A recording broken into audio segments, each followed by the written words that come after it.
자, 그러면 이제 2교시 한번 시작해 보도록 하겠습니다.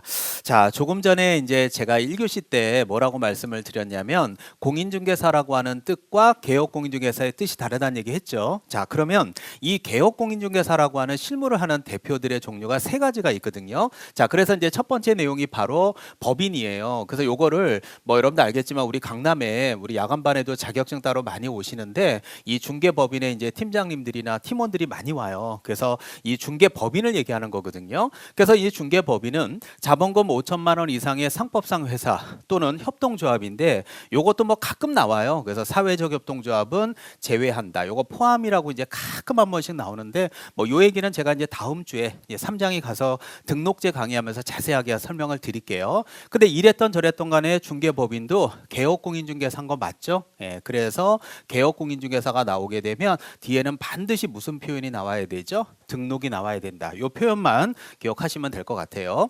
자, 그다음에 이제 두 번째가 이 법인 중에서도 여러분들 요거는 그럼 별표 좀 꼭 좀 해놓으세요. 요거 이 특수법인이죠. 요런 게 이 기초 강의 때 여러분이 꼭 기억해 놓았으면 좋겠어요. 이게 나중에 기초 안 듣고 가 나중에는 차이가 크거든요. 그래서 요거 시험에 잘 나옵니다. 이 파트에서는 굉장히 중요한 내용에 해당돼요. 자, 그럼 제가 읽어드릴게요. 제가 강의하고 있는 법이 공인중개사법이잖아요. 근데 여기 보시면 특수법인은 어느 법이래요? 공인중개사법이요, 다른 법률이요. 다른 법률 규정에 의해서 중개업을 영위하고 있는 법인을 특수법인이라고 표현하거든요. 아니 그러면 공인중개사법이 아니라 어떻게 중개업을 한다는 얘기야? 그래서 제가 이렇게 표로 여러분들 화면에 있는 거, 교재에 있는 거 이렇게 발췌해 갖고 왔는데요. 자, 여기 지금 나오는 거를 제가 하나씩 설명드리면 지용농협은 농업협동조합법이고요. 한국자산관리공사는 한국자산관리공사 설립에 관한 법률, 지역산림조합은 산림조합법, 산업단지관리기관은 산업직성활성화 및 공장 설립에 관한 법률에 따라서 만들어진 법인이에요. 근데 요번 기초 때 막 이거 다 외우시면 좋지만 조금 부담스럽다라고 하신다면 하나만 부탁드릴게요. 이게 제일 잘 나와요. 요 기초 때 하나만 일단. 그러고 나면 나중에 이제 뭐 낸 1월부터 시작해서 10월까지 나머지는 이제 거기다 외우면 되거든요. 자, 그래서 이 지역농협 하나는 오늘 기초 때 꼭 암기. 자, 그러면 지금 나오는 대로 지역농협을 제가 구체적으로 한번 설명드리면 이 농업협동조합법 정확하게 57조거든요. 그 농업협동조합법 제 57조에 보면 제가 이렇게 동그라미 치는 표현이 거기에 적혀 있어요. 그래서 거기에 뭐라고 적혀 있냐면 자, 첫 번째 누구를 대상으로요? 조합원을 대상으로 해야 돼. 일반인은 안 돼요. 그리고 농지만 취급해야 돼요. 그러면서 이제 매매교환 임대차를 도와줄 수 있다라고 하는 57조의 근거가 있기 때문에 가능해요. 근데 여러분들도 앞으로 만약에 중개업을 하시게 되면 농지 여러분들도 매매 도와줄 수 있어요, 없어요? 있죠. 그러다 보면 내가 도와주는 거하고 얘네들하고 겹칠 수도 있잖아. 그렇죠. 그럼 얘네들은 자격증이 없는데 어떻게 영업하는 거야? 그럴 때 얘네들은 농업협동조합법 제57조 규정에 따라서 하는 거기 때문에 불법은 아니라는 얘기예요. 아니 그러면 얘네들은 자격증도 없는데 어떻게 할 수 있지? 자, 이런 의구심이 든다면 제가 아주 기초답게 정말 쉽게 예시를 하나 들어드릴 테니까 이 예시로 가능하겠구나라고 생각하시면 될 것 같아요. 자, 칠판 한번 보십시오. 자, 어떤 예시를 하나 드려드리고 싶냐면 자, A가 만약에 이렇게 이제 토지를 갖고 있어요. 이게 농지라고 한번 칠게요. 자, 그런데 여기 이제 농협에 가서 농사를 짓기 위해서 대출을 5천만 원을 받았어요. 갖고 여기다 이제 비닐하우스도 짓고 이렇게 농사를 졌는데 와, 작년 태풍 때 완전히 막 물에 잠겨갖고 쑥대밭이 나가지고 5천만 원 이건 뭐 어떻게 해결할 방법이 없는 거예요. 근데 먹고 살아야 되니까 올해 어떻게 해가지고 5천만 원 대출을 더 받아갖고 농사 졌는데 와, 올여름에 또 얼마나 더워. 폭염으로 또 막 그냥 비닐하우스 농사 완전히 개방시 나간 거죠. 그래서 5천만 원 또 뭐 어떻게 뭐 줄 수 있는 여건이 안 돼요. 그런 찰나에서 이제 농협에서는 만약에 뭐 이 동네가 뭐 특별 재해 지역으로 선포되거나 그런 게 아닌 이상은 농협에서는 농사를 잘 졌던 못 졌던 간에 원금이든 이자든 내놓으라 그럴 거 아니에요. 근데 해결을 못 할 거 아닙니까? 그러면 결국 여기 농협 입장에서는 A의 농지를 경매라도 붙여갖고 어떻게 원금을 회수해야 되는 게 정상 아니겠어요. 그러자 여기 농협에 이제 뭐라고 얘기하겠어요. A는 그러면 이거를 꼭 경매 넣지 마시고요. 이거를 좀 팔아주세요. 그러면 여기 만약에 B라고 하는 조합원한테 만약에 매입의 의사가 있다고 한다면 본의 아니게 농협이 이렇게 요 가운데 다리 역할을 해가지고 매매계약서를 쓰는데 도움을 주는 경우가 있을 수도 있잖아요. 그렇다면 농협이 누구를 대상으로요? 조합원을 대상으로 뭐에 대해서? 농지에 매매교환 임대차를 도와주는 경우가 있을 수도 있다라는 거예요. 그렇다면 이 그림을 여러분이 이해하셨다면 이 그림을 보는 순간 농협이 이런 일을 한다라는 거는 어떻게 가능한 것 같아요? 자격증이 꼭 있어야 돼요. 가능해 보이죠. 그래서 얘네들은 특수법인으로 인정을 하는 거예요. 그러면 결국은 자산관리공사, 지역산림조합 같은 경우에는 임목이나 임야 같은 거, 자산관리공사는 비업무용 자산 같은 거, 산업단지니까 여기는 산업단지 안에 있는 공장용지지 밖에 있는 공장용지는 안 되는 거야. 그럼 어느 정도 읽어보면 뭐 그럴 수 있겠구나 이렇게 이해가 돼요.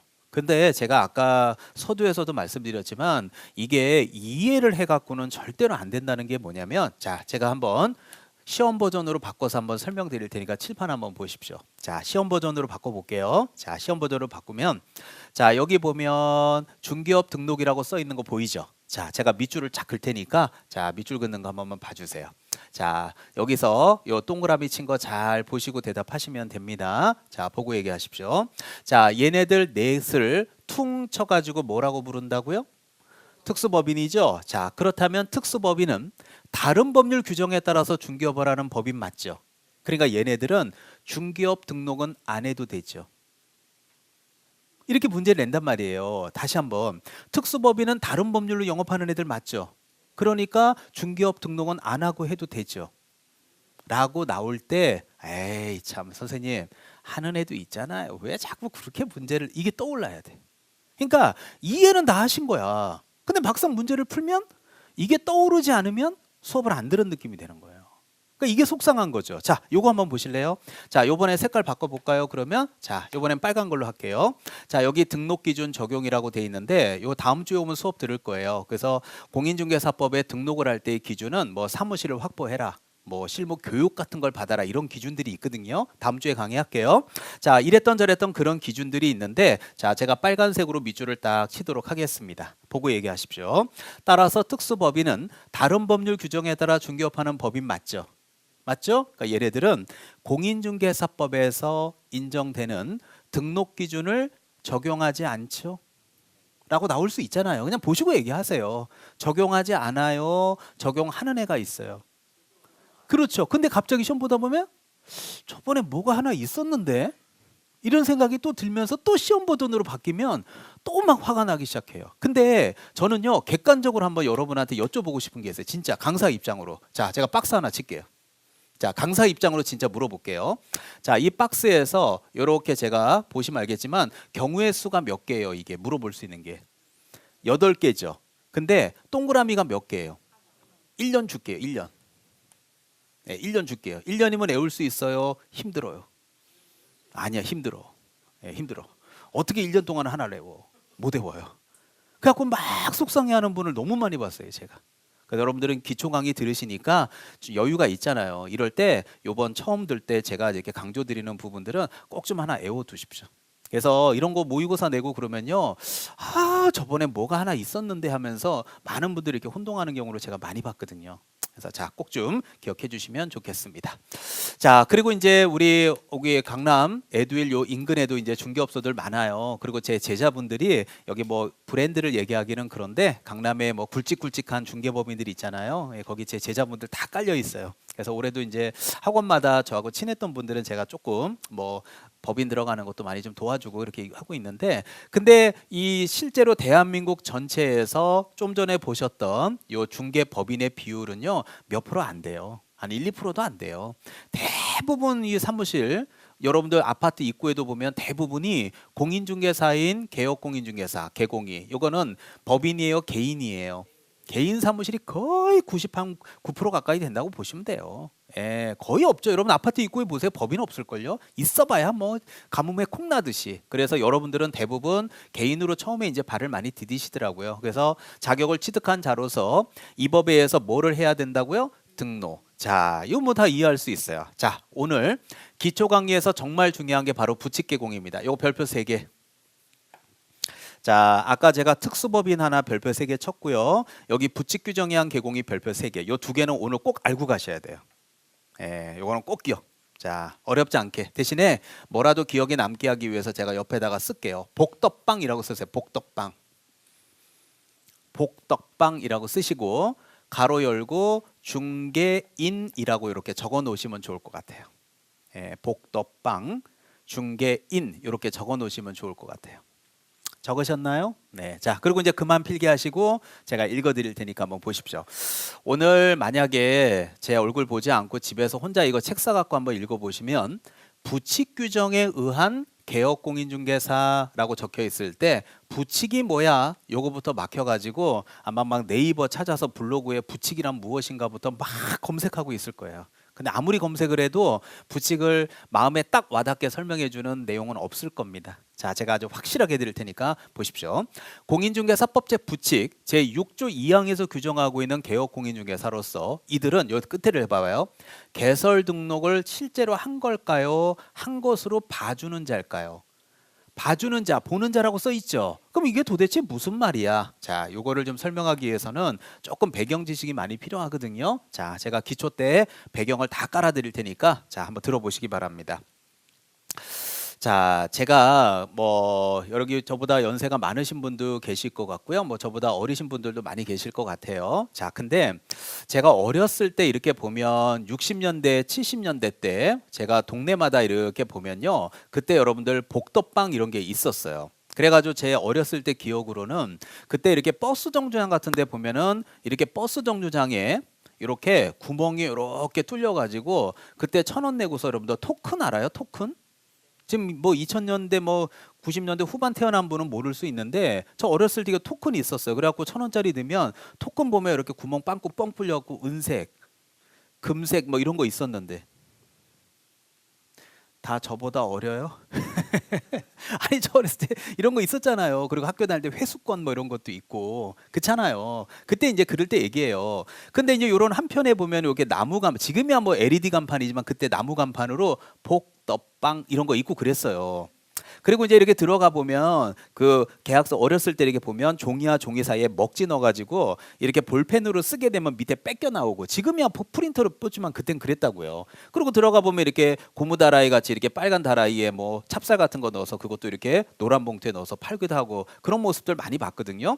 근데 이 복덕방이라고 하는 요 부분에 대한 근거를 제가 말씀드릴게요. 자, 대한민국의 61년도 9월 달부터 시행된 법이 있는데요. 요 법이 무슨 법이냐면 바로 소개영업법이에요. 대한민국 법입니다. 근데 이 법은요, 말 그대로 소개 영업을 할 때 적용되는 법인데 가운데서 소개시켜 주는 게 지금도 많잖아요. 여러분 알겠지만 직업 소개서 이런 거 들어보셨죠? 그다음 요즘에도 많잖아요. 사이트에 보면 혼인 중매 뭐 있잖아요. 뭐 재혼은 어디 뭐 어디 사이트 뭐 이런 거 많이 나오잖아요. 요즘도 광고도 많고 혼인을 소개시켜 준다든지 가운데서 부동산 사고 파는 걸 소개시켜 준다든지 이런 것들에 등등등등을 하는 게 바로 소개영업법이에요. 그래서 그 당시에 이 소개영업법에 의해서 이런 영업을 하시려면은요. 그 당시는 신고제 법률이었습니다. 이게 상당히 중요한 거예요. 신고.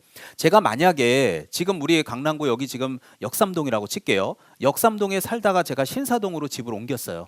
그럼 강남구 역삼동에 살다가 신사동으로 집을 옮겼다 그러면 저 동주민센터 가서 저 무슨 신고해야 돼요? 주소 바뀌었으니까.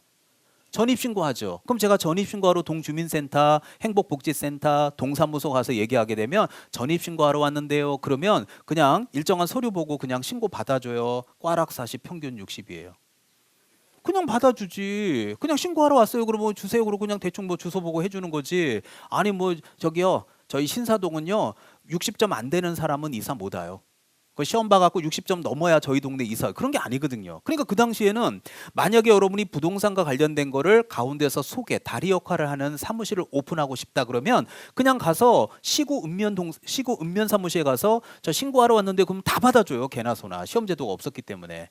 그래가지고 그때 이제 차렸을 때 그 사무실 간판을 복덕방 이래갖고 그때 영업했던 게 바로 이겁니다. 그런데 문제는 이런 상태에서 60년대, 70년대 때 쭉 80년대 초반까지 오다가 드디어 84년도 4월 달에 자, 우리도 외국처럼 이 부동산에 있어서만큼은 제도화 시키자. 자격증 제도를 만들자 해서 일본에 있는 택지 건물 취인업법이라는 법을 뺏겨서 급조해서 만든 법이 있는데요. 그게 지금 제가 강의하고 있는 공인중개사법의 전신인 부동산 중개업법이라는 법이 있었어요. 제가 강의했을 때는 이 법부터 강의했거든요. 그래서 이 부동산 중개업법이 있었는데 이 부동산 중개업법은 허가제 법률이었어요. 그럼 허가제라는 거는요, 일정한 요건을 갖춰야 돼요, 안 갖춰야 돼요?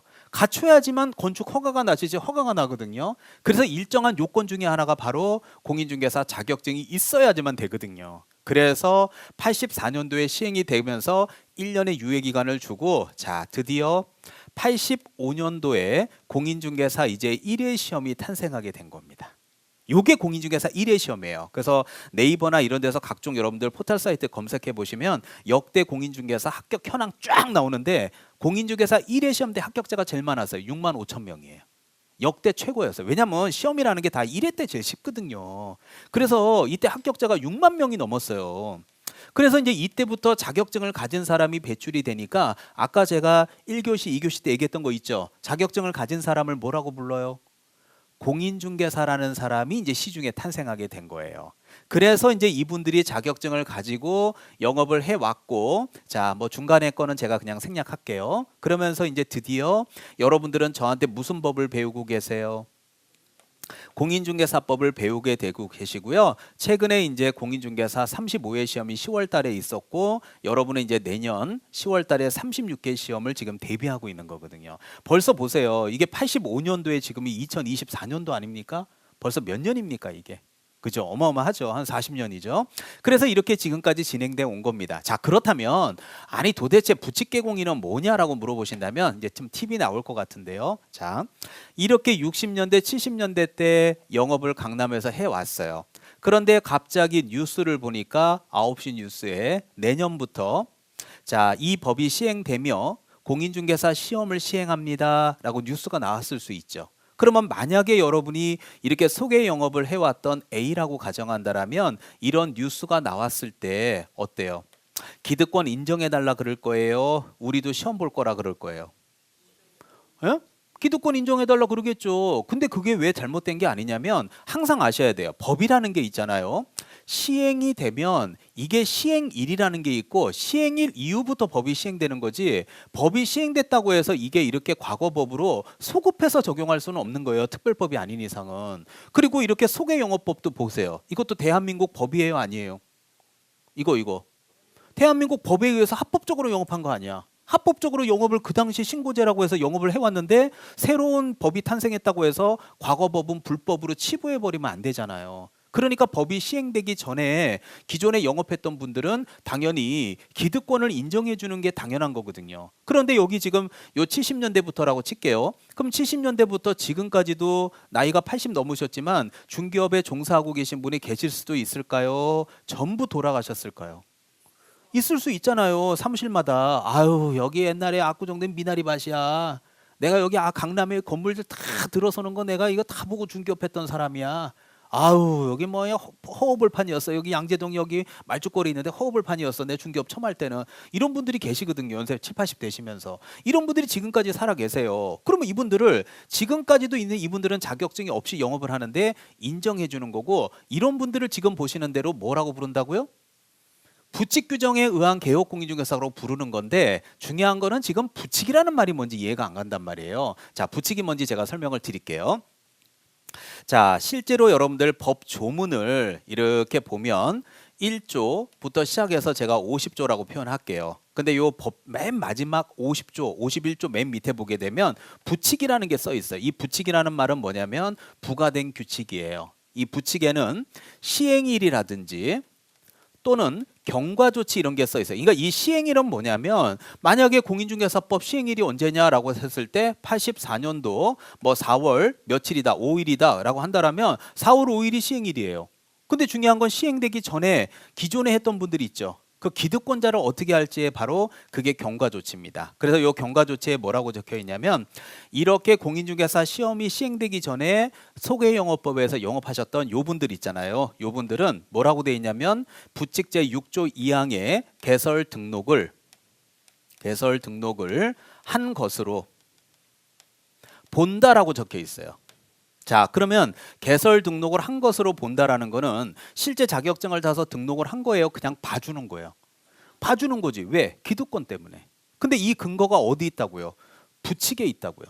그래서 이분들은 등록을 한 것으로 본다 그러면 등록은 개업공인중개사하고 연결할 수 있죠.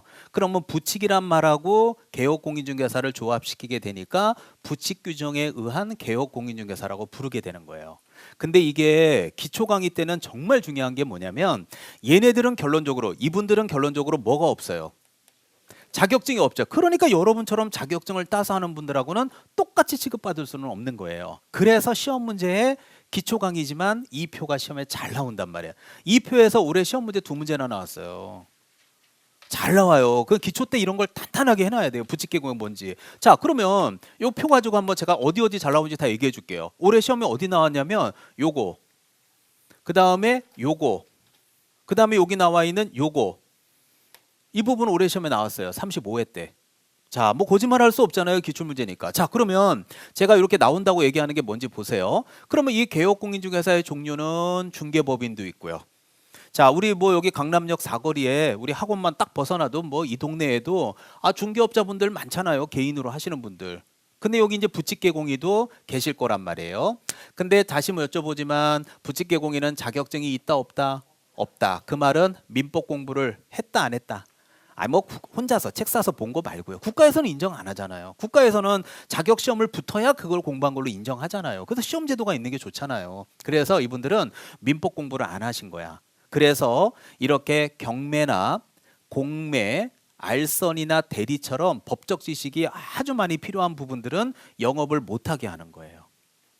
그럼 왜 못하게 하냐? 그게 이제 결론적으로 기초 때 자격증이 없는 사람이라는 게 몸에 배어 있어야 이게 가능한 수업이 되는 거죠. 그래서 오늘 부칙개공인은 반드시 알고 집에 가셔야 돼요. 그래서 오늘 집에 가시면서 부칙 규정에 의한 개공인은 자격증이 없는데 이분들은 이제 그 제가 예시를 하나 들어볼게요. 자, 여러분들 혹시 집에 갈 때 한번 찾아보세요. 보통 시중에 보면 대부분이 이거 공인중개사인 개공이거든요. 자, 예시 하나 들어볼게요.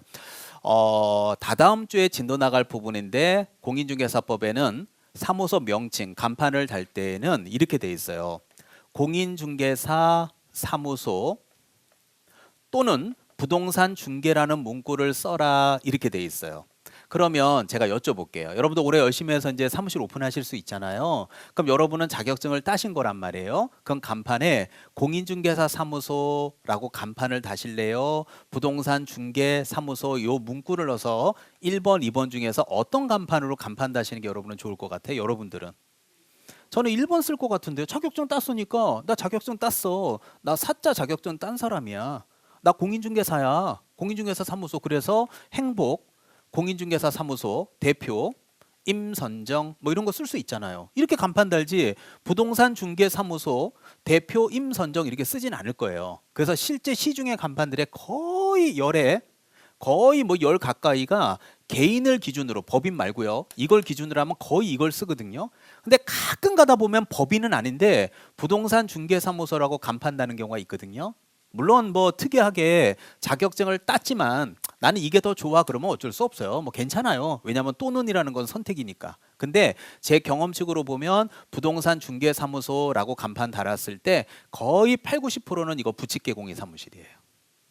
그리고 이제 지나가다가 혹시 부동산 중개사무소 써 있네. 근데 혹시라도 지나가다 안에 들여봤더니 연세가 지긋하셔. 그러면 이게 우리 임선정 선생님이 말씀하셨던 부칙개공인가 보다 그렇게 생각하시면 돼요. 이해되죠? 예, 그렇게 생각하시면 거의 맞아요. 그래서 이분들은 자격증이 없기 때문에 경공매를 못합니다. 하지만 여러분 여기 한번 보시죠. 아이고, 자 여러분들은 자격증 땄어요, 안 땄어요? 땄죠. 그럼 여러분들은 경공매 업무 할 수 있어요, 없어요? 있죠. 그럼 여러분들은 여기 제한 없이 다 할 수 있는 거예요. 왼쪽에 있는 것들을. 그래서 여러분들은 부동산의 관리 대행, 상담, 프랜차이즈, 상가, 분양 대행, 뭐 용역 같은 거, 경공매, 알선, 대리까지 싹 다 할 수 있다고 보시면 돼요. 자, 그리고 뭐 나머지 밑에 이제 중개사고를 대비해서 이제 업무 보증을 설정하는 금액이 있는데요. 법인의 경우는 4억, 분사무소는 최소 2억 원 이상의 보험공제 공탁을 가입해야 되고요. 특수법인 아까 오늘 들었죠. 자, 특수법인은 무슨 법으로 영업해요? 다른 법률이요. 그중에 오늘 꼭 기억해야 되는 거 하나 딱 찍으면 지역농협. 그러니까 이 지역농협이 이 특수법인을 보면서 기억이 나야 된다니까요. 오늘 그거 하나는 꼭 외우고 가십시오. 그래서 얘네들은 자 뭐만 취급해요? 전부 다 취급해요? 농지만 취급해요? 근데 여러분은 농지만 취급해요? 다 할 수 있어요? 여러분은 농지, 상가, 빌라, 연립, 다가구, 다세대 다 할 수 있죠. 그러니까 여러분은 대부분 이거라고 가정한다면 업무 보증 금액이 좀 커야지. 근데 지역농이면 온리 농지만 하잖아. 온리 농지만 하니까 금액이 작은 거지. 자동차를 한 대 모는 사람하고 자동차를 10대 모는 사람하고 보험료는 달라야죠. 법인은 훨씬 크니까 더 많이 걸어야 되는 거고.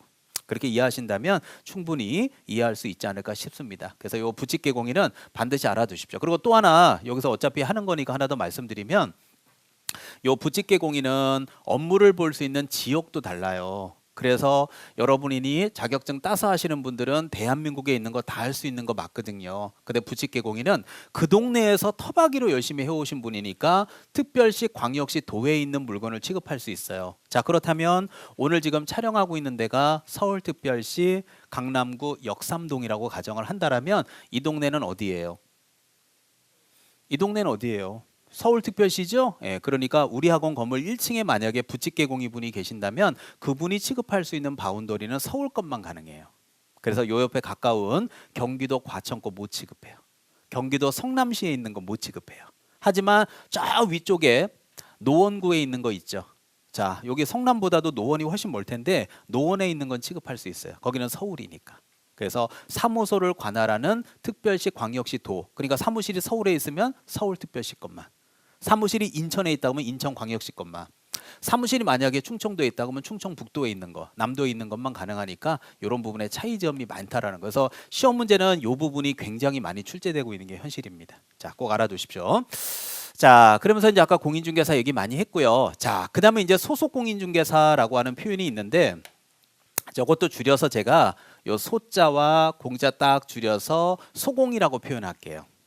그리고 여기 나와 있는 건 제가 그냥 줄여서 보조원이다라고 표현을 할게요. 자, 그래서 그 소속 공인중개사는 어떤 의미냐면 제가 우리 그 올해도 35회 때도 저 위에 여기 학원이 이전해서 왔지만 그 강의할 때 이렇게 강남은 강의해 보면 요 앞쪽에 20대인 친구들이 되게 많이 와요. 다른 지역 사무실 저기 학원들보다. 근데 예를 들어서 만약에 23살짜리 친구도 올해 뭐 강남학원에 많았거든요. 열심히 공부해서 1년 동안 해서 자격증을 땄어요. 근데 만약에 뭐 안 되는 건 아니지만 사무실을 오픈해서 앉아 있다고 칠게요. 몇 살짜리가요? 그래요. 근데 여러분이 이제 고객으로서 강남에 여기에 있는 300억짜리 건물을 갖고 있었는데 좀 팔아볼까 싶어가지고 중개업소에 딱 들어왔어요. 자, 근데 사장님이 몇 살이에요? 예, 그럼 어떻게 건물 좀 팔아달라 그래요? 어머니는 어디 가셨냐 그래요? 그러면 뭐라 그래? 제가 사장인데요. 그럼 뭐라 그래요? 다음에 연락드릴게요. 그리고 나가지 않을까요? 아니 근데 뭐 잘못했다고 나가? 그런 건 아니잖아. 근데 들어갔더니 새파랗게 어린 놈이 핸드폰 만지고 게임하고 있다가 뭐 도와드려요? 저기 300억짜리 건물 좀 팔아주면 안 돼요? 이렇게 말하기에는 뭔가 이상하잖아. 그럼 자격증 언제 따셨어요? 그랬더니 제가 딴 지 2달 됐죠? 이제 35회 때 붙었거든요. 그럼 이게 좀 그렇잖아 이게.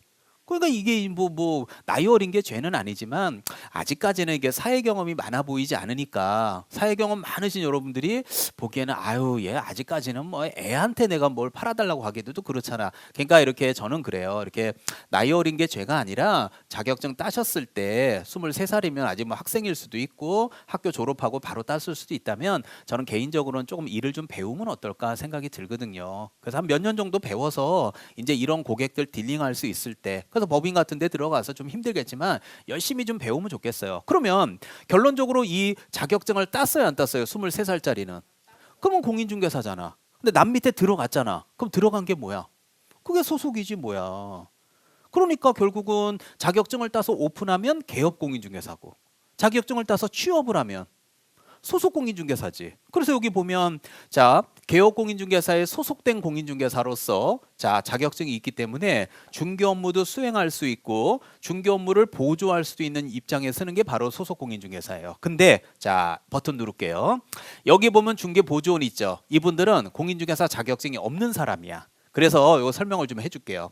그래서 용어의 정의에 보면 공인중개사가 아닌 자로서 개업 공인중개사에 소속되어서 현장 안내나 사무실에 뭐 일정한 장부 같은 거 작성하는 이런 일반 서무 같은 거 이런 것들을 하는 단순한 업무를 보조하는 자를 우리는 보조원이라고 부르거든요. 근데 사실 여러분들도 중개업소 들어가 보시면 보조원이라고 명함 있는 분을 거의 못 봤을 거예요. 그래서 제가 어떻게 보조원이 되고 어떻게 하면 소속 공인중개사를 구분하는지 제가 그림 하나 그려서 쉽게 설명드리겠습니다. 자, 예를 들어서 이런 거예요. 자, 사무실 내부를 한번 제가 그려볼게요. 자, 사무실 내부를 그려보면 자, A 밑에 B라고 있고 C라고 있다 이렇게 있는데 자, 그냥 수업이 조금 루즈하니까 제가 좀 재밌게 한번 해볼게요. 자, 예를 들어서 여기 이제 이 사람이 대표고요. 자격증이 있습니다. 이 사람이 소속 공인중개사고 자격증이 있습니다. 이 사람이 중개보조원이고 공인중개사 자격증이 없습니다. 참고적으로 대표인 자격증 있는 사람 23살이라고 칠게요. 예를 들어. 그 다음에 여기 소공 보이죠? 예, 27살이라고 칠게요. 그 다음에 여기 보조원 보이시죠? 예, 65세라고 칠게요. 자, 그러면 이 그림을 가만히 보면은요. 자, 여기가 강남구 역삼동이니까 강남구청에서 지도 감독하러 왔다고 한번 쳐볼게요. 자, 여러분이 한번 판단해 보십시오. 지도 감독하러 딱 사무실에 와서 계약서 줘 보십시오 하려고 감독을 왔단 말이에요. 그러니까 문 열고 딱 들어왔다면 이 사무실의 대표는 누굴 것 같아요? 응? 자, 대표는 자, 강남구청에서 오면 대표는 누구예요? A가 대표인 거 맞죠? 근데 만약에 강남구청이 단속 지나고 나서 나가게 되면 실질적인 대표는 누굴 것 같아요? 아니 뭐 끌어란 법 없지 마. 예를 들면 누굴 것 같아요? 요 분이 대표일 것 같지 않아요? 무슨 느낌인지 알겠죠? 그러니까 이게 뭐가 문제냐면 여러분들이 지금 앞으로 1년 동안 열심히 해서 따는 자격증인데 이게 공인중개사 자격증이 실제로 보면은 민법 같은 경우가 법무사 시험보다 훨씬 어려울 때가 많거든요. 근데 왜 이렇게 어렵게 딴 자격증을 가지고도 그렇게 큰 소리 뻥뻥 못 치는 줄 알아요? 이 제도가 있기 때문에 그래요. 보조원 제도가. 쉽게 얘기하면 공인중개사 자격증이 없어도 이런 분들은 어떤 생각하는 줄 알아요? 얘한테 그래요. 면접 보러 23살짜리 면접 보러 일하러 오면요. 야, 너 딴 데 면접 몇 군데 봤을 거 아니야. 뭐 옆에나 뭐 근로 조건이 어때 그러면 뭐 기본급 100에 뭐 기본급 70에 뭐 6대 뭐 예를 들어서 뭐 8대 2 뭐 그런 얘기 하던데요. 그러면 야야야. 오케이. 내가 너 기본급 150 줄게. 그리고 너는 5대 5로 해 줄게. 파격적으로. 대신에 네 자격증 좀 걸자. 이해 가죠? 예. 그럼 여러분은 만약에 A에 어떻게 걸어요? 그냥 안 된다 그래요. 좀 걸자. 그래야 수업을 하지. 아니, 물론 따야 걸긴 하지만 좀 걸자 좀. 예. 걸죠. 그럼 이제 걸고 이렇게 하는 거야. 그럼 결국 여긴 뭐 A가 사장님 뭐 5대 5라 그래갖고 뭐 한 달에 20만 원 주신 뭐 이거 뭐 얼마 아유 나 안 할래요. 그럼 나갈 수 있잖아. 근데 올해 또 봐. 35회 때 또 2만 명의 합격자가 또 나오잖아. 이미 시중에 쌓인 분들 많잖아. 그러니까 얘는 이 사람은 어떻게 하면 돼? 나가. 야 뭐 150만 원 200 정도 주면 뭐 자격증 하나 못 걸 줄 알아 내가? 나가도 돼. 너 한 일해도 내 자격증 뭐 1년에 몇만 명씩 뽑는데 뭐 그거 걱정이야. 이러니까 이게 자격증 없이 하는 사람이 있다라는 거 없다라는 거예요. 있으니까 이게 자격증 대우를 못 받는 거야. 그래서 결론적으로는요. 이 보조원 제도가 저는 개인적으로는 빨리 없어져야 된다고 생각. 근데 이걸 없애기가 어려운 게 뭐냐면 이 보조원으로 종사하시는 분이 지금 막 10만 명 넘고 그렇단 말이에요. 근데 이분들한테 야, 너 내년 36개 때 시험 봐. 떨어지면 너 이제 중개업소 들어가지도 마 하면 이게 또 일자리하고도 문제가 생기니까 국가에선 이걸 또 막 그렇게 막 획일적으로 막 없애버리기에는 쉽지 않은 상황이거든요. 그래서 사실 대우 못 받는 거야. 그러면 여기는 이 대표 밑에 소공이하고 보조원을 여러분이 그동안 사무실에 들어갔을 때 어떻게 나는 소공인지 보조원이 파악하느냐 되게 쉬워요. 명함을 받아보세요. 명함을 딱 받아보면 자 예를 들어서 실장 공인중개사 만약에 이름은 B라고 할게요. 실장 공인중개사 B 또는 뭐 과장 공인중개사 B 뭐 부장 공인중개사 B 이렇게 명함이 있을 수 있죠. 그러면 여기 앞에 실장 B예요, 공인중개사 B예요. 그래. 그럼 이 명함을 받으면 이 사람은 소속 공인중개사라고 생각하시면 맞아요. 그런데 이제 사무실에 들어가서 명함을 딱 받았는데 만약에 과장 공인중개사 없이 만약에 A 또는 과장 C 이렇게 써 있을 수 있죠. 이 그림으로 따지면 C잖아요. 그래서 과장 C 뭐 부장 C 이렇게 이름만 적혀 있고 가운데 공인중개사라는 표현이 없게 되면 요분은 소속 공인중개사예요, 중개보조원이에요. 중개보조원이에요. 그걸 보고 여러분이 판단하시면 돼요. 그래서 앞으로 혹시 사무실 가서 명함 줄 때 딱 보면 실장님이시구나, 실장 임선정 보조원이구나 이렇게 생각하면 돼요.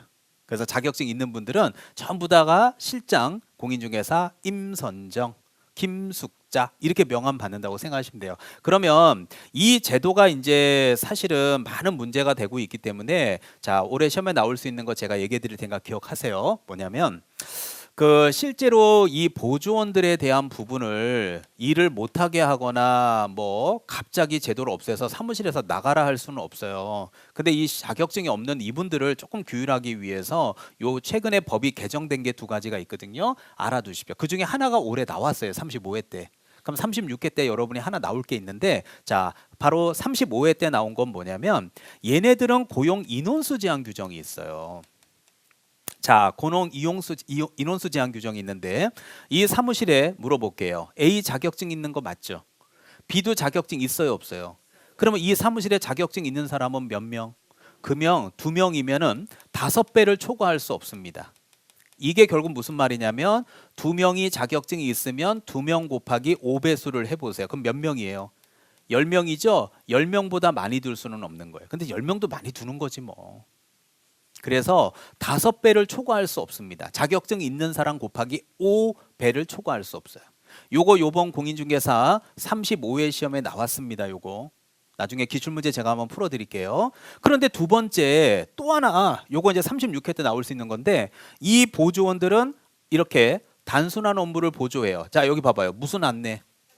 현장 안내는 집 보여주는 거 맞죠? 자, 예를 들어서 저 고객님, 아, 네, 그 롯데캐슬 그 105동 708호 보러 오신 거 맞죠? 아, 예, 맞아요. 그 집 좀 보여주세요. 네, 제가 보여드리겠습니다. 이런 거 해도 돼요.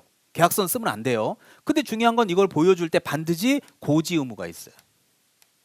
요거 이제 36회 때 나와야 돼요. 이거 올해 안 나왔어요. 이제 뒤에 가서 제가 강조하겠지만 고지 의무라는 건 뭐냐면 본인이 중개 보조원임을 고지해야 돼요.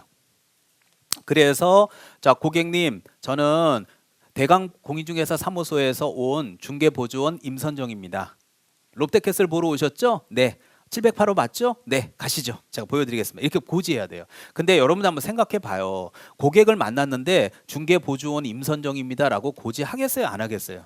안 하죠. 그래서 실제로 요 옆에 이제 서초구청이 있잖아요. 요 바로 옆에 서초구. 서초구에서는 이 보조원들한테 이제 이렇게 고지를 안 하니까 어떻게 하냐면은 우리 이렇게 회사 생활 해보시면 회사에서 이렇게 사원증, 신분증 뭔지 알죠? 사원증, 목걸이 같은 거요.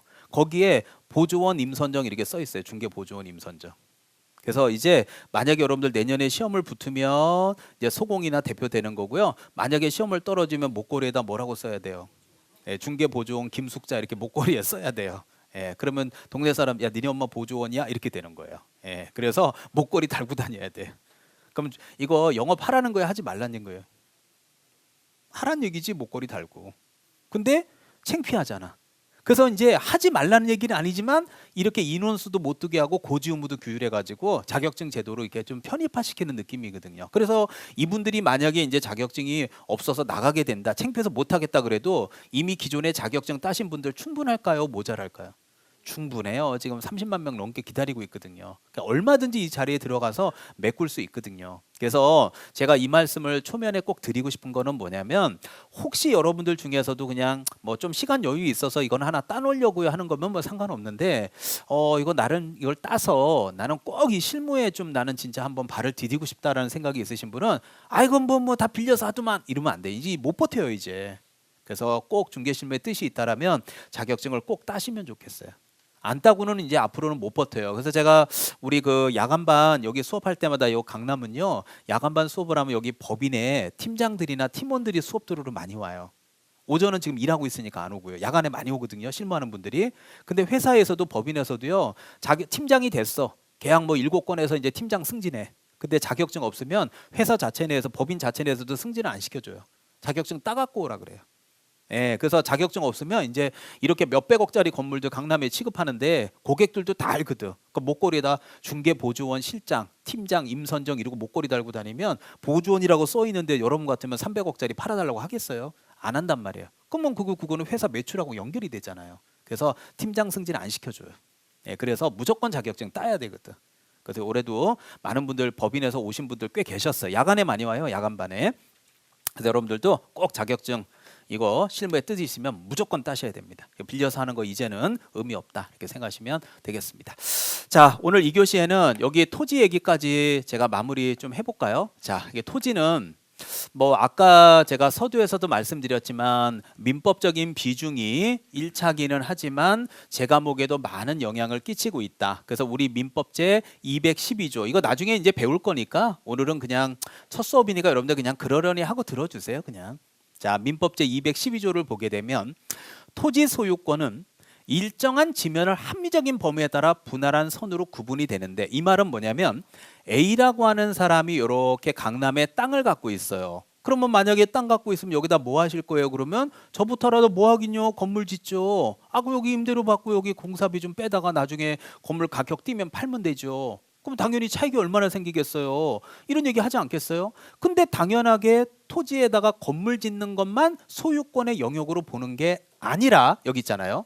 정당한 이익이 있는 범위 안에서 지표에 상하에 미친다는 얘기는 이렇게 공중과 지하까지도 이렇게 소유권의 영역이 되는데 이렇게 공중 그 다음에 이렇게 지하 요 부분과 관련된 부분들은 이제 앞으로 우리 민법 교수님한테 구분지상권이라고 여러분들 수업을 듣게 돼요. 그래서 이제 구분지상권이라고 하는 공중과 지하까지 물론 이것도 이제 좀 오해하시면 안 되는 게 정당한 이익이 있는 범위라고 얘기를 한다라는 것을 잘 생각해 보세요.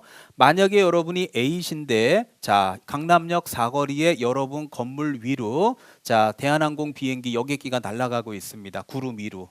그러면 여러분이 만약에 강남 이 건물의 소유자라면 구름 위에까지 여러분의 어떻게 자 소유권의 영역이 미치는 게 맞아요. 구름 위까지는 안 미쳐요. 아 구름 위까지 이용하는 사람이 어디 있어요? 아 그러면 땅 밑에 하면 땅을 파고 하면 뭐 지하 반대편까지 지구 반대편까지 나올 텐데 그건 우리 영역은 아니잖아요. 그래서 그 영역은 정당한 이익 있는 범위까지 인정이 되고 그거를 정당한 이익 있는 범위 내의 공중과 지하를 한꺼번에 우리가 무슨 지상권이라고 부른다고요? 구분지상권. 이 영역이 토지 영역이에요. 그러니까 이런 것들이 바로 이제 민법에서 배우니까요. 한 2바퀴, 3바퀴 돌고 나면 아 이거 별거 아니구나 알게 돼요. 오늘 처음이라 다 어렵게 느껴지는 거예요. 자, 토지 시험에 나온 적 한 번도 없습니다. 대신에 토지 정리할 시간이 있으면 건축물 옆에다 쓰세요. 화살표 뽑고. 자, 우리 대법원 판례 하나 살짝 적어드릴게요. 자, 건축물 옆에다 판례 이렇게 적어 놓으세요. 자, 거기다 뭐라고 정리하면 지붕, 그 다음에 기둥, 그리고 주벽입니다. 그리고 주벽. 뭐 영어로 써도 되는지 모르겠지만 and 뭐 요 정도 영어는 쓸게요. 그래서 지붕, 기둥, 그리고 주벽이에요. 그래서 여기 지금 그리고 주벽이지 5월 주벽이 아닙니다. 또는 주벽이 아니라 그리고 주벽입니다. 그래서 옆에다가 여러분들 세차장 구조물이라고 써놓으세요. 요거 시험에 잘 나와요. 자, 세차장 구조물이라고 적어 놓으시면 좋을 듯합니다. 자, 요 정도만 필기하시고 오늘 수업 많이 이렇게 내용들 듣고 가십시오. 자, 다 적었어요? 자, 예를 들어 설명 하나 해드릴게요. 자, 최근에 우리 시험에 35회 때는 안 나왔고요. 34회 때 많이 나왔거든요. 올해 이제 36회 때 나올 가능성이 굉장히 큰 부분인데 자, 저도 개인적으로 차를 좋아하거든요. 자, 그래서 차 좋아하시는 분들은 셀프 세차장이 뭔지 다 아실 겁니다. 뭔지 다 알죠, 여러분들? 네, 이제 날씨가 이제 점점 추워지니까 뭐 차 닦는 게 좀 쉽진 않을 것 같은데 자, 그림 한번 그려볼게요.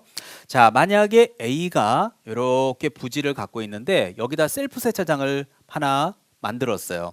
그럼 여기 이제 지붕이 보이죠? 보여요? 자, 기둥을 한번 만들어 볼게요. 기둥이 보이죠? 자, 그런데 셀프 세차장 가보시면 알겠지만 여기가 칸 있는 거 맞죠? 예, 그러면 요 칸 여기에다가 차 넣고서 여기다 물 뿌리고 비누질하고 다시 뭐 왁스 뿌리고 우리 해봤잖아요. 그렇다면 지금 여러분들 여기 지금 제가 이렇게 칸 이렇게 막은 거 있잖아요. 이거는 벽이라고 볼 수 있어요. 그 벽이 아니라 칸막이에요. 그리고 심지어는 밑에 잘 보면 알게 여기 다 뚫려 있어요. 나중에 한번 가보세요. 밑에 뚫려 있다니까요. 셀프 세차장 보시면. 그리고 당연히 뚫려 있으니까 차가 드나들지 않겠어요. 넣고 빼고 하지 않겠습니까? 그런 상황에서 여기 있는 A가 자, 대법원 판례입니다. 자, 우리나라는 이제 등기법 시간에도 배우겠지만 토지는 토지대로 건물은 건물대로 이래 가지고요. 우리나라는 부동산이 이원화돼 있어요. 그래서 토지는 토지대로 등기부가 있고요. 그다음에 건물은 건물대로 등기부가 있거든요. 근데 중요한 건 뭐냐? 만약에 여기 있는 A가 강남역 사거리에 있는 토지는 팔고 싶지 않아. 그래서 이 건물만 팔아버리고 싶어요. 자, 그래서 건물만 매각을 해서 이거를 지금 보고 있는 중개대상물로 삼을 수 있냐 없냐라는 게 문제가 될 수 있는데요. 이거는 별개의 중개대상물이 될 수 없습니다. 우리가 앞으로 개업공인중개사가 돼서 건축물로 취급할 수 있으려면 최소한의 대법원 판례를 보게 되면 지붕, 기둥, 5월 주벽이에요, 엔드 주벽이에요. 엔드 주벽이니까 반드시 벽이 있어야 돼요. 근데 이 셀프 세차장 구조물은요, 결국 벽이 없기 때문에 이거는 중개 대상물이 될 수 없습니다. 야, 아니 그러면 선생님, 저는 만약에 셀프 세차장 사장님이면 그럼 못 팔아먹나요? 왜 못 팔아먹어요? 한 방에 퉁 쳐가지고 전체를 해서 10억에 팔면 되잖아요. 제 말 이해돼요? 그러니까 전체를 한 방에 해서 팔아먹는 건 상관없는데 이 건축물만 빼가지고 팔아먹을 수는 없다라는 거예요. 그래서 별개의 건축물 자체로는 중개대상물이 될 수 없습니다. 그래서 꼭 알아두십시오. 이거 진짜 잘 나오는 판례입니다. 올해 이제 나올 수도 있어요. 36회 때. 자, 기초 때 꼭 알아두세요. 건축물이 되려면 반드시 벽이 있어야 돼요? 없어야 돼요? 있어야 됩니다. 이거 기초 때 꼭 정리해 두시면 큰 도움이 될 겁니다.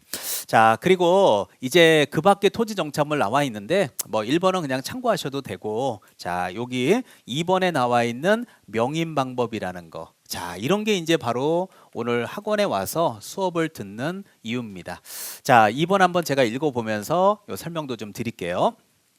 자, 여기 보면 명인 방법에 의한 수목 집단이라고 적혀 있는데 명인 방법이 뭔지 궁금하죠. 그래서 명인 방법이라는 공시 방법을 갖춘 경우에는 수목 집단도 중개대상물로 본다라고 하는 행정법원의 판결이 있는데요. 자, 이제 명인 방법에 대해서 자, 구체적으로 제가 화면 준비한 건 보십시오.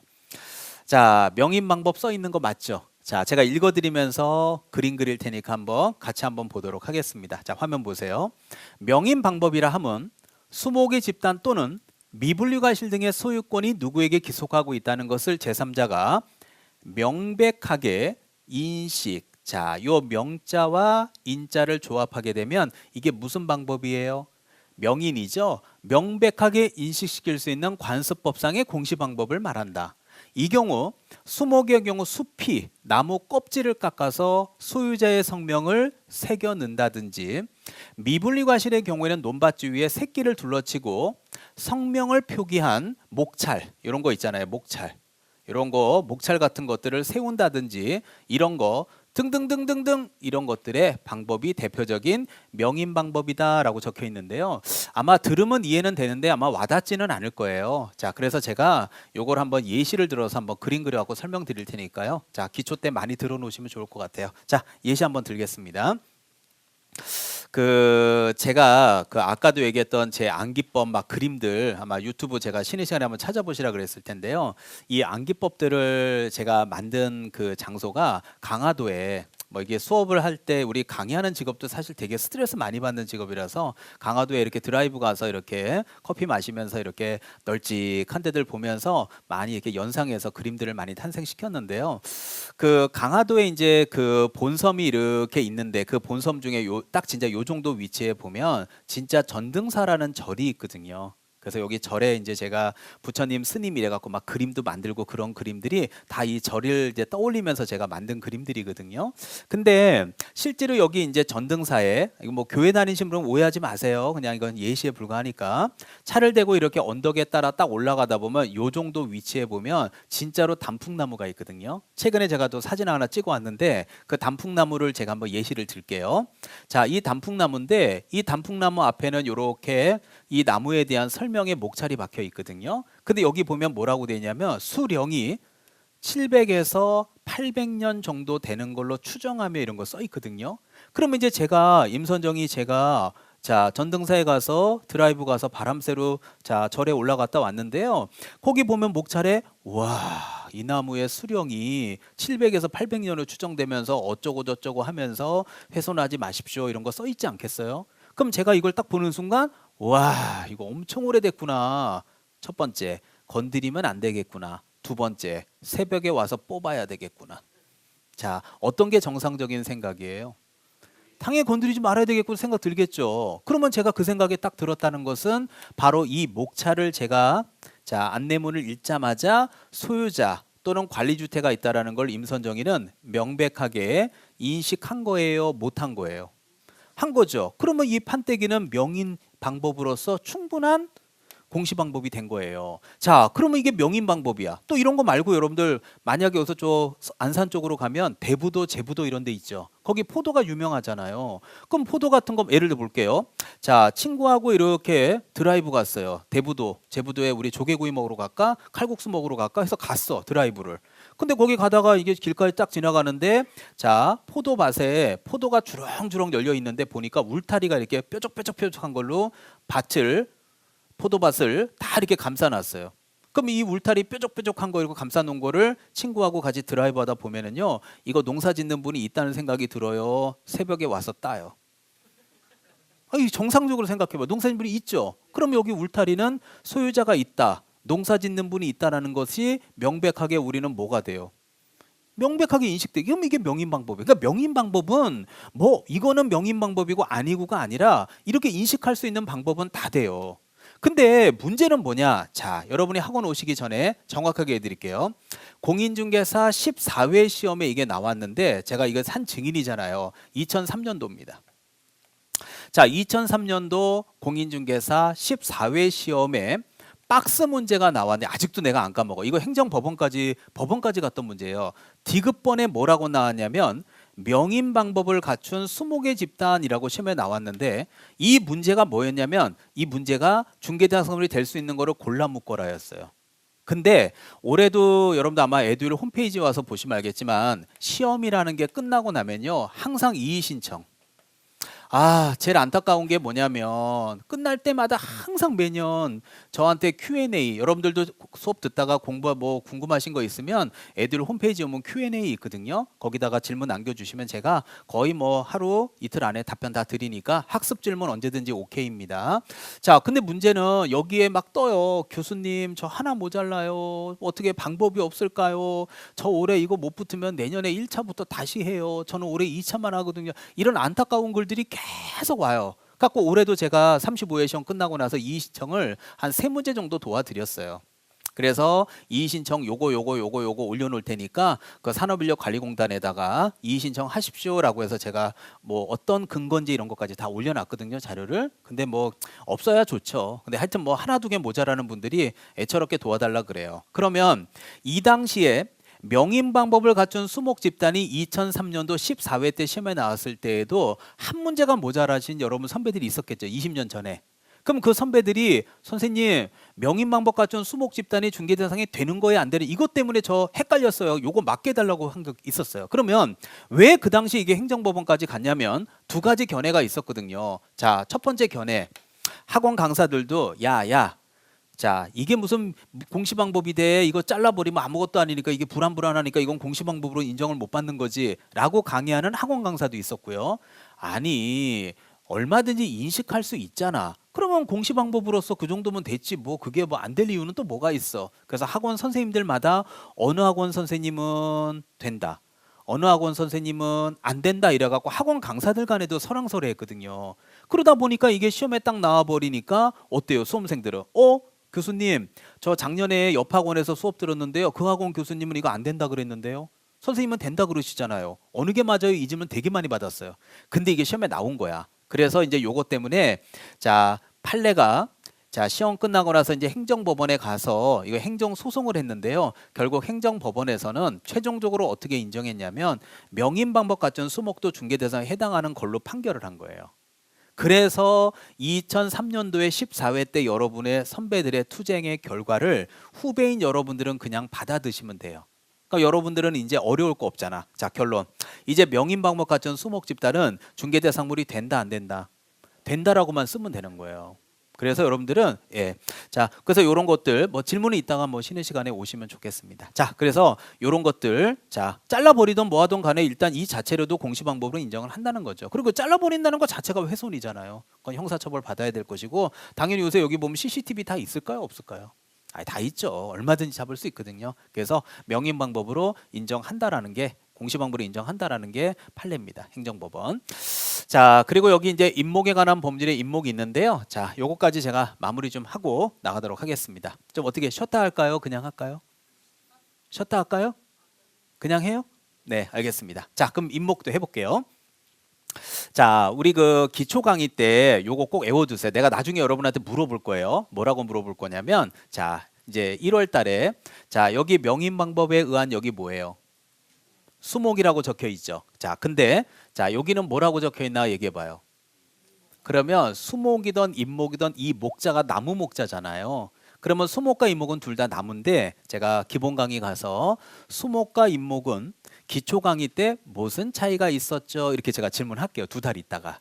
자, 이제 오늘 설명 잘 듣고 그때 대답해 주세요. 개념만. 자, 읽겠습니다. 임목은 토지에 부착된 수목인 거 맞아요. 나무의 집단인데 임목에 관한 법률에 의하여, 자, 여기 보시면 소유권 보전 뭘 말해요?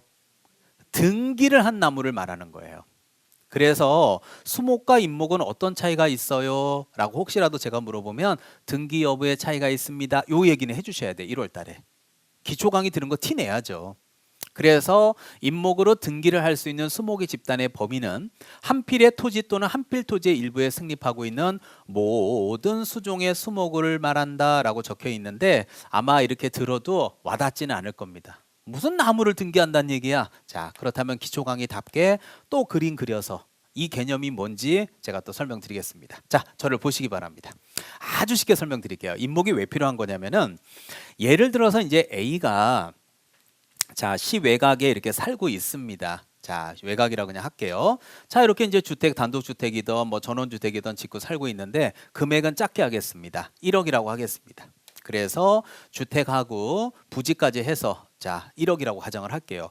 근데 A가 이제 뭐 장사를 좀 하는데 뭐 이만저만 해서 개인적 사정상 8천만 원이라는 돈이 필요한가 봐요. 자, 그러면 여러분이 만약에 A시라면 8천만 원이라는 돈을 어떻게 마련할지에 대해 생각을 해보면 아이 선생님 간단하죠. 집 팔면 되잖아요. 그래 팔아. 근데 요즘 같이 거래가 안 될 때 금매로 내놔서 뭐 예를 들어서 팔았다 쳐봐. 그럼 뭐 중개 보수 주고 뭐 경비 빼고 뭐 해서 집을 금매로 8천에 팔면 손에 쥐는 돈 하나도 없잖아요. 그거 어디 가서 살아요? 대출 받으면 되잖아요. 1억짜리 주택을 누가 8천만 원에 대출을 해줘요? 그러니까 이 A 입장에서는 깝깝한 거야. 냅둬? 그럼 회사는 부도나거든. 그러니까 깝깝하죠. 그러던 찰나에 이제 여기 있는 A가 자 속이 상해갖고 이제 마당에 딱 나와서 담배를 한 대 태는데 자 뒤에 보니까 뒷마당 끝에 나무가 한 그루 있는데 자 이제 향나무라고 칠게요. 500년 된 향나무라고 칠게. 저도 뭐 조경업자는 아니니까 그냥 예시니까 그냥 들어주세요. 근데 생각보다 이 조경수들이 비싼 거는 맞아요. 생각보다 싸진 않아요. 그래서 네이버에 한번 찾아봤더니 잘 받으면 3억까지 받을 수 있대요. 그냥 예시니까 그냥 들어주세요. 자, 그래서 이제 그 생각을 딱 네이버 찾아보는 순간 야, 그럼 간단하네. 이 향나무를 팔면 될 거 아니야. 근데 중요한 건 이걸 누가 사겠어요? 요즘 같을 때. 그러니까 그러면 이거를 대출을 받아볼까? 자, 보세요. 그러면 은행에 가서 대출을 받아볼까라고 생각을 할 수 있는데 이게 웃긴 게 뭐냐면 아파트가 만약에 3억이야. 자, 아파트가 3억이야. 그럼 은행에 가서 대출 신청하게 되면요. 3억짜리 아파트 8천만 원 정도는 대출 받을 수 있을까요? 없을까요? 있죠. 아니 그런데 웃긴 거는 임목이 3억이래. 조경업자한테 물어봤더니 근데 중요한 건 은행에 가면 대출이 안 돼요. 안 해준다니까요. 그러면 은행에다 물어볼 거 아니에요. 아니 은행님 아파트는 대출해 주는데 왜 향나무는 안 해줍니까? 그럼 여러분 생각해봐. 아파트하고 향나무하고 3억의 가치가 있다 하더라도 이 은행 입장에서는 완전 다르지. 첫 번째 여기 아파트 같은 경우는요. 첫 번째 등기부가 있어요 없어요? 있으니까 이게 공시방법으로서 어느 정도 안정적이잖아요. 또 하나 두 번째 아파트는 자 지금 나오는 대로 향나무보다는 황금성이 뛰어나요 안 뛰어나요? 향남보다는 훨씬 낫지. 그럼 은행 입장에서는 뭐 아파트가 뭐 사라지겠어, 뭐 하겠어, 뭐 등기부가 없어. 그 당연히 뭐 3억이면 8천 정도 대출이야 해주겠지. 그러나 은행에서 향나무 같은 경우에는 어디다가 하나은행에서 8천만 원 대출했다 어디다 써요? 어디다가? 그럼 여기는 A는 뭐라 그러겠어요? 걱정하지 마. 임선정 쌤이 얘기했어. 내가 명인 방법을 갖춰줄게.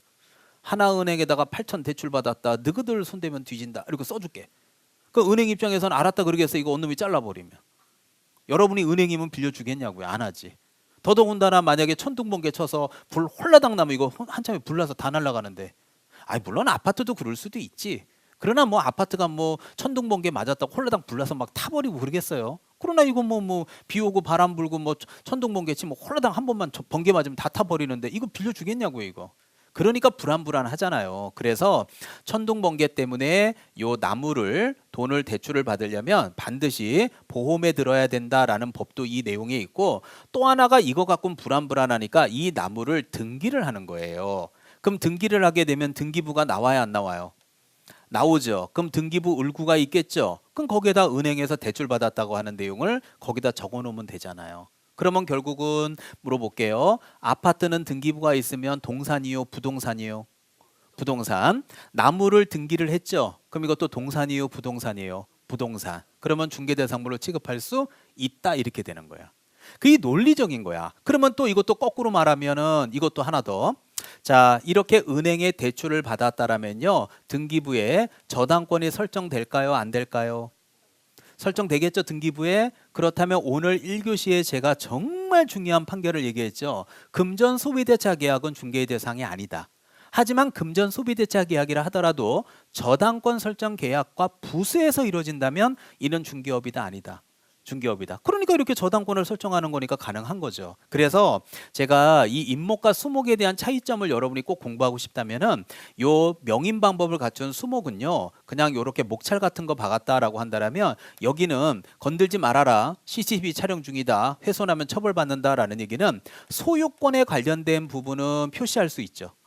이거 관리 주체가 있으니까 당신들 건드리지 마시라고요, 훼손하지 마시라고요. 하지만 저당권을 표기할 수는 있어요, 없어요? 없죠. 하지만 지금 여러분이 보고 있는 임목은 등기부가 있으니까 소유권 표기할 수 있어요, 없어요? 있죠.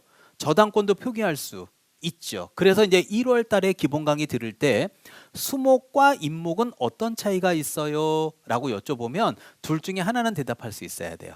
첫 번째, 등기 여부의 차이요. 두 번째, 저당권 객체 여부의 차이요. 이렇게 대답을 하면 아, 이분은 기초 때 엄청 열심히 학원 다니셨구나, 복습을 하셨구나 하고 제가 인정해 드릴게요. 이해 가죠? 그래서 저당권의 객체로 삼기 위해서 보존 등기를 하는 거예요. 그래서 저당권은 중개 대상에 해당한다는 아까 1교시 대법원 판례는 정말 중요한 판례입니다.